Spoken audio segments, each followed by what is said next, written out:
DuckDuckGo wants to stop apps tracking you on Android. The latest update promises to block invasive data collection across your whole phone. This is from Ars Technica a few days ago.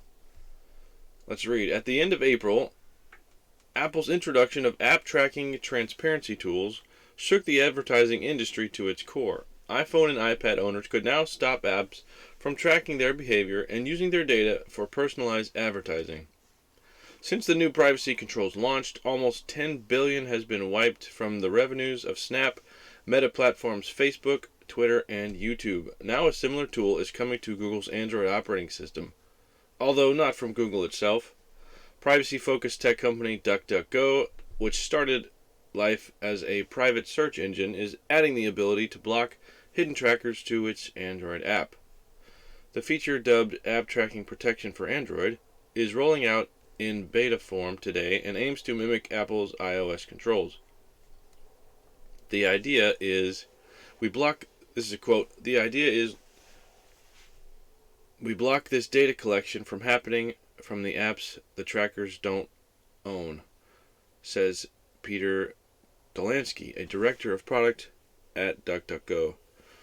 You should see far fewer creepy ads following you around. We've all seen creepy ads. You search for something, or you may click on a link somewhere, or you feel like it's something you just talked about, and all of a sudden you're getting ads for it all over the place. Well, this should help curb that. At least if you download this app. The vast majority of apps have third-party trackers tucked away in their code. And I want to show you an example of this.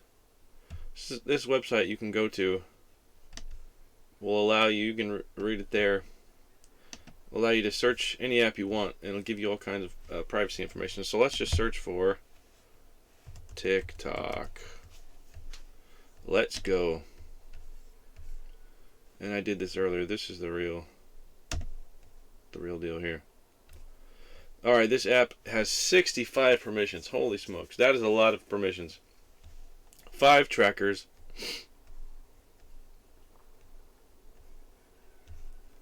These are the trackers here, and it tells you what they're for. This one is for identification, Facebook login, Facebook share, Firebase Analytics. So let's click on Apps Flyer, for example.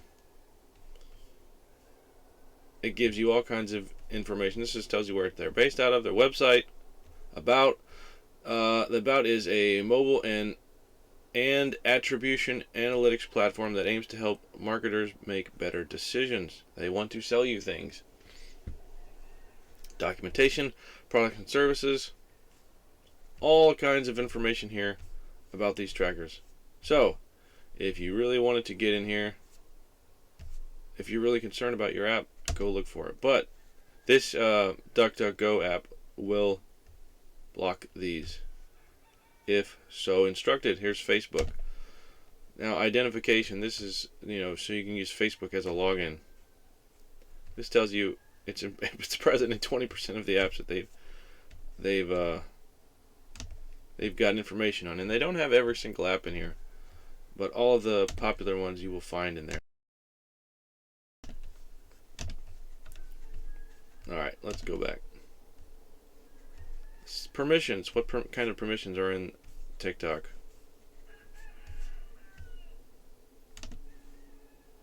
Permissions. Access find location, access network state, access Wi-Fi state, Bluetooth, camera, flashlight, foreground services, internet, modify audio settings, read calendar, read contacts, audio recording, read external storage. And you can imagine why some of these would be needed for TikTok, I would imagine. But other ones you're thinking probably, why in the world would it need to, let's see if we can find one that doesn't make sense. Well, I don't use TikTok, so I wouldn't know what the app does necessarily. So, a good website, I'll leave a link to it down below. You can check it out. If you have, yeah, right. So, let's go back here. Let's continue reading. From a user's perspective, blocking trackers with DuckDuckGo's tool is straightforward. App tracking protection appears as an option in the settings menu of its Android app. For now, you'll see the option to get on a wait list to access it, but once turned on, the feature shows the total number of trackers blocked in the last week and gives a breakdown of what's been blocked in each app recently. Open up the app of the Daily Mail, one of the world's largest news websites, and DuckDuckGo will instantly register that it is blocking trackers from Google, Amazon, Warner Media, Adobe, and advertising company Taboola. An example from DuckDuckGo showed more than 60 apps had tracked a test phone thousands of times over the last 7 days. My goodness. This is interesting here. This is from the writer. My own experience bore that out. Using a box-fresh Google Pixel 6 Pro, I installed 36 popular free apps. Some estimates claim people install around 40 apps on their phones and logged into around half of them. These include McDonald's app, yuck, LinkedIn, Facebook, Amazon, and BBC Sounds. Then, with a preview of DuckDuckGo's Android tracker blocking turned on, I left the phone alone for 4 days and didn't use it at all. In 96 hours, 23 of the apps had made more than 630 tracking attempts in the background. Using the phone on a daily basis, opening and interacting with the apps sees a lot more attempted tracking. When I open the McDonald's app, trackers from Adobe Cloud Software, from New Relic, Google, emotion tracking from Apptentive, and mobile analytics company Kochava tried to collect data about me. Opening the eBay and Uber apps, but not logging into them, was enough to trigger Google trackers. Some of these trackers are just to see if your app crashes, what your app is doing at the time. So some of them aren't nefarious. But at the moment, the tracker blocker doesn't show what data each tracker is trying to send. But Delansky says a future version will show what broad categories of information each commonly tries to access. You can kind of glean that from this website over here. If you read into them, you can kind of figure that out. DuckDuckGo's system is unlikely to have an impact anywhere near that scale of more of a blunt tool. Unlike Apple, the company doesn't own the infrastructure. The phones people use are the underlying operating systems, and the major problem, which is why I use Graphene OS on a Pixel 3 XL instead of just the stock Google operating system. Each time an app wants to track you, iOS presents you with a question. Do you want this app to track you? When you opt out, your device transmits the IDFA sent to advertisers as a series of zeros, essentially preventing them from tracking you. That's how the Apple deals with it. DuckDuckGo doesn't have this luxury. Its privacy browser app is installed on your phone like any other from the Google Play Store. To make app tracking protection work, DuckDuckGo runs the same set of device permissions as a virtual private VPN. So this is just telling you the way it does it. The phone thinks you're running a VPN, which you're not.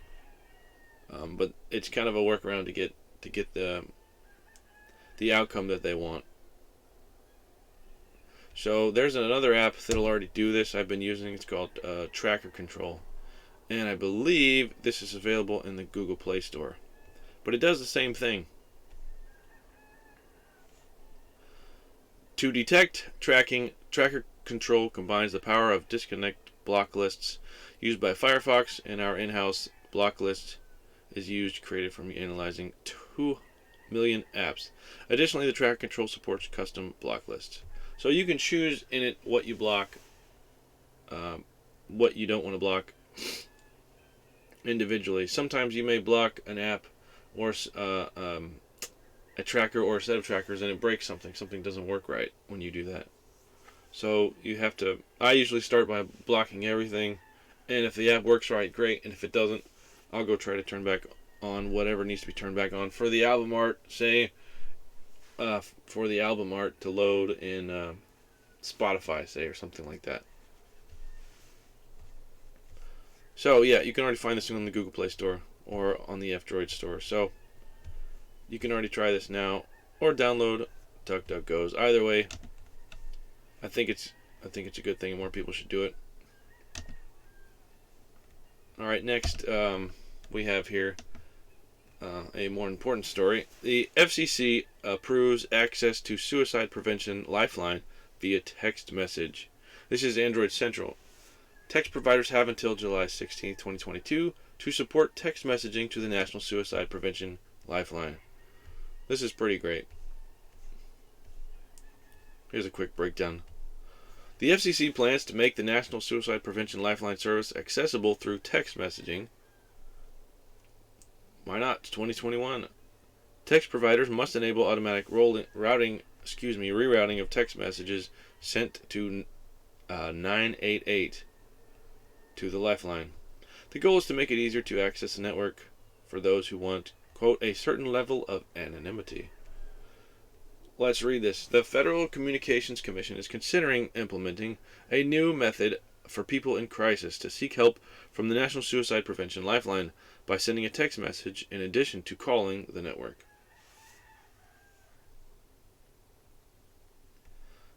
So what will happen is instead of calling their number, which is 1-800-273-8255, instead of calling that, you'll be able to send a number to 988. You just send a text message to that, and it'll get rerouted to their system, and somebody will be there chatting with you. Very cool. The chairwoman noted that texting has become the, quote, primary mode of communication for many young people. And as such, we should meet them where they are so they can connect to mental health resources no matter how they communicate during a crisis. Great. That's great. The proposed order will also make it easier for people with hearing impairments or simply want to remain anonymous to contact Lifeline personnel using a mobile device, including many of the best Android phones and iOS devices. The network provides free support to people who are, quote, in suicidal crisis or emotional distress. On November 18th, the Commission will vote on the proposal. Fantastic. Text providers would have to support the new order by July 16th for every messaging format that's compatible with the Lifeline. The FCC is also considering adopting the same method for the Veterans Crisis Line. That would be great as well.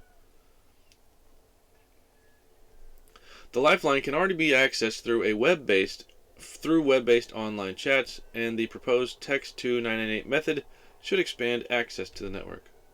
That's pretty great. So here's an update to the story. On Thursday, the FCC voted unanimously to support text to 988 access to the National Suicide Prevention Lifeline. This would give Americans another avenue to seek help. This is what we've been discussing. The deadline to support text to 988 is set for July 16, 2022. That's about 8 months away. 9 months away. The same time that 988 will go live as the 3-digit number for Lifeline access. Man, so we got about 10 months away. 9 months away, but it's coming. That's good news. I love it. And hopefully the Veterans Crisis Line is soon to follow. Maybe they can get them in at the same time. That would be great. Anyway, thank you all for watching and listening. Appreciate it. Y'all have a good day.